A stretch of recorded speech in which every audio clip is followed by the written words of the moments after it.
Okay, it's a bit difficult. So I've just learned how it all worked. There's our guy going across, been very good. So I've got 20 minutes before we leave to try and explain it all. Essentially a truck arrives here around about midnight every day. Full truck, quite a few people in it. And yeah, truck stop. It came here and the trucks, as you can see from the picture, disgorged 40, 50, 100 people. Mostly the victims led right over to where I'll show you in a moment, which is basically where they were just put in a hole and killed. Lots of different ways of killing them, of course. And then eventually there were being that many people here that they couldn't cope with them all at once. I.e. the sons of the truck arrived. So what they did was they brought them over here, and there was a hut here, which is basically, they call it the dark and gloomy detention. It's not here anymore. The whole site's been virtually destroyed, quite understandably. But what they do here, they had basically a room without windows, and they just chucked them in there until they were ready to deal with them. So there they were, and by the way, when they got out of the truck, they were blindfolded, shackled, you name it. And they said, so basically they just got out of this truck, they didn't know where the hell they were, and they get thrown in this building because they didn't have time to kill them. And they do that a bit later. Just over here is, as you can see, it's the executioner's working office. So basically, this is one of the few places on the site that had electric power. And so because they had electric power, they could torture them by sticking electricity into them and one thing and another. Anyway, this is a chemical substance as well, because essentially when they kill people, obviously you got dead people lying about all over the place. It's a bit of a pong. So they used the chemicals in here to kill them, but what the chemicals also did was take away the smell. Over here is where they used to keep the tools, and there's one of them left, which the guy showed me, and it's there. Now that tool doesn't look that much, but it's made from the bark of a sugarcane tree, and it's very sharp. And if you're not sure how sharp, because of this tree, those cuts were made by that piece of bark. It's exceptionally sharp. And what they found when they uncovered everything, they found a mass grave here. Now, if you wanted sensationalism and bones and one thing and another, I can promise you're not going to see any. This is not the place to come for vicarious excitement. But this, they found a mass grave of 450 victims in this small space here. Not a lot. You can still just about see, you can almost see on the camera, parts of bones in there. You can see here. These graves are much deeper. Over the, I mean, it's 50 years ago now. Over the years, all the constant flooding and various other weather has filled them in somewhat. But there are still bones and skulls and heads down there. And seriously, it's very difficult to water. We're coming over here to a lake. Now, this lake, funnily enough, well, no, nothing funny about it. If they had been thrown in the dark room, naturally when they built out the dark room, they were all been frightened. So they took them for a nice walk through the park and around this lake. And this lake itself is full of bodies that they haven't brought out yet. They would take them for the walk on the lake and just kill them as they were walking. Just, I don't know, it just beggars all belief, it really does. It really does beg all belief. Now this was, as you can see from the sign, there's a massacre of 166 bodies, but with no head. But they're all covered in Khmer Rouge uniforms. So what this is, what happened was that Cambodia trying to get back some territory. The Khmer Rouge leaders were trying to get back territory from Vietnam. So they sent hundreds of thousands of soldiers to fight Vietnam on the Vietnamese border to get their territory back. But none of those soldiers had had any training whatsoever. Didn't have a clue where they were going or what to do. They were good farmers, they were good communists, they believed in the government. And essentially they just sent to die. And the few that came back, because they had been exposed to Vietnamese and outside thinking, Pol Pot and his regime were scared of them because they'd got ideas. And the one thing you weren't allowed in Cambodia was ideas. So even though these people had fought for the Khmer Rouge and the government in Vietnam, they were sent here, put in that room, put there, killed, and then in the good old Buddhist tradition they chop their heads off because a Buddhist believes, how on earth they could believe they were Buddhists, I don't know, but Buddhists have this belief that, you know, the body is entire and it's a soul. Consequently, if you chop the head off, the soul can't come out and get you. In a later life it doesn't reincarnate. That there, by the way, I've gone past it, that there is a load of clothes, rags that they found when they were digging people up. Just the common clothes that people wore. And we go around here, And this is a part that you may not like. This here is an area where they discovered lots and lots of bodies, and there were children, pregnant women in here. And what they actually did was, there's a tree here which you'll go and have a look at.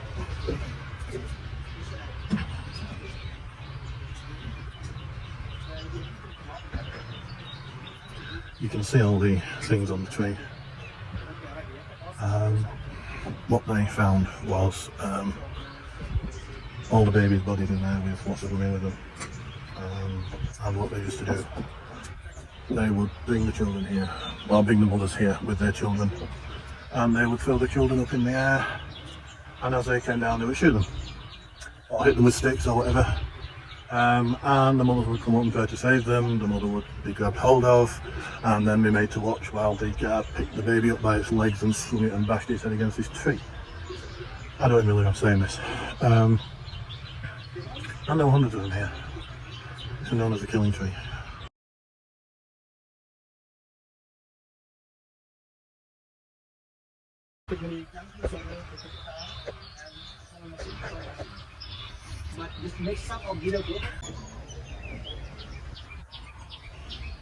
Looks also peaceful, doesn't it? However, as I said, when they finished excavating it, they put what they found in containers. So you can see there's a shoe there, a lot of leg and foot bones and arm bones. I think that might be teeth in a pile in the corner, together with the metal thing that they were actually shackled with. It's not easy to look at. Plenty more bones here. Okay, so here we have, they says it's the cherry tree or the magic tree. There's not that much magic about it if you look at the bit. What used to happen was, when they built them straight off the truck, which is just over there, they bring them off the truck and bring them here to kill them. Obviously, the means of doing so was not what you call very pleasant, and it wouldn't exactly be quiet either. So what they did was they hooked up speakers to that tree and played very loud music from it, so that nobody around, including people that were over there in the dark, in those darkened huts, they couldn't hear it. All they could hear was the music. They couldn't hear the moaning and the screaming from the people that were dying here. And if they didn't, well, they were running out of ways to kill them actually. Right, so what they did was, there's this tree here, which is, as you may be able to see, called the sling tree, and sling is Cambodian or Khmer for poison. And if you look up here, you can see all those berries. So what they would do is they would bring people here, sit them on the floor, and force them to eat the fruit from this tree. That would then poison them very slowly, hence the moaning and the need for the speakers to hide the noise. And they would be just left here to die. And essentially, well, I don't know, words fail me. And here we go, this is the big memorial. Now, built this in 1980. If not later actually, I think, but anyway. This memorial contains the bones of thousands of people that were found here. And you can see that they're all in various sort of, I hope you can see, that they're all in various shelves. It's not just random shelving. Each shelf represents a different sex, so the men are separated from the women. They're separated by ethnicity and various other types. I'm not going up. To be fair, I've seen enough, but it's just a very peaceful, quiet place in the true Buddhist style, paying respect to all the people that were murdered here, purely and simply because they were born in the wrong place, or they said a word that they shouldn't have said. And not only they did it, maybe their family did it. The idea was that if, say, your brother had said something and upset the authorities, then his entire family would be slaughtered just because that one person had said something wrong. Which is why you got the mothers and the children that I showed you over there. Basically, they just rounded up the entire family, no matter what they were, where they were, what they were doing. Took them to a prison, locked them up, did all sorts of stuff with them, which I'll be finding out about later. And then about them here in the back of a truck, blindfolded and shackled, with the promise of, you're going to a new life, we're taking you to a new village. And then they chucked them out here and killed them.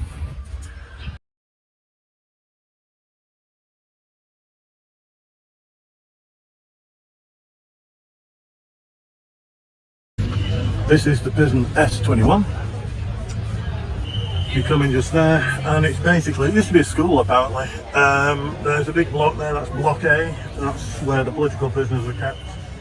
And then you got blocks B and C over there. And this used to be a volleyball court apparently. It's now the cemetery where the bodies of the people that were here when it was liberated by the Vietnamese, the people that were dead, that hadn't had anything done with them, they were buried here. There were 14 of them, hence there's 14 graves.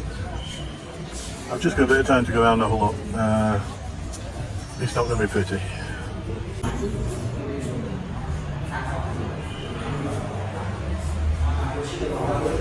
Now, on the ground floor, they were basically just one person to a room, and they just about lived in this room, if you can call it living.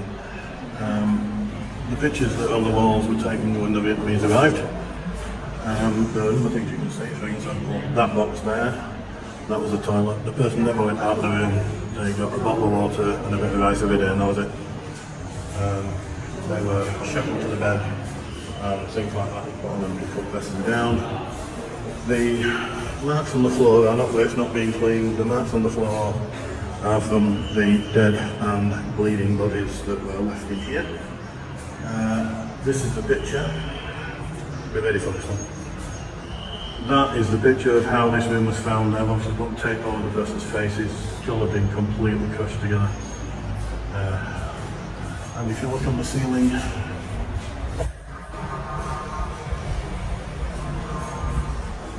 they haven't cleaned anything up at all. It is just left exactly as it was.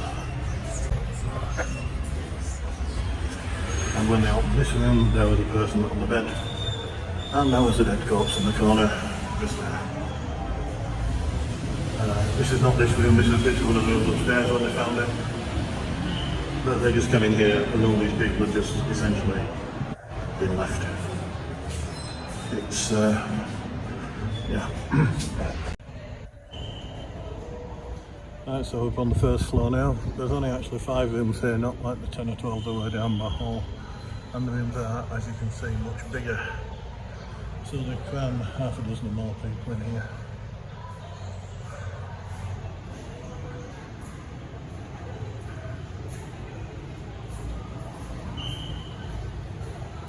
There you go.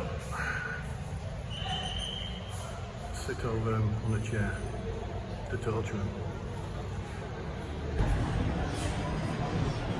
This next one looks like it's got multiple beds in it.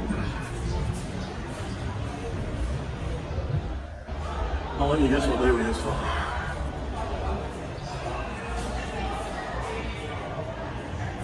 As you can see, most beds do have a toilet box.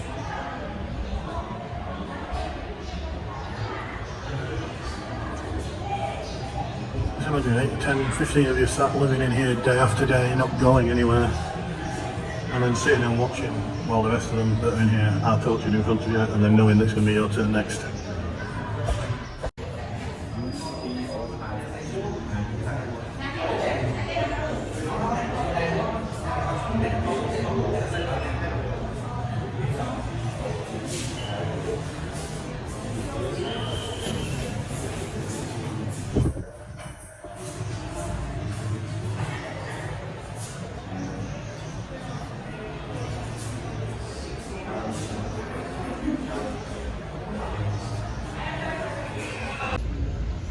This is the far end of the what was the volleyball pitch, and this innocent looking square of wood was used to hang people from when they've been interrogated. As you can see, there's a stone at the bottom there, and apparently they just hang them from here upside down.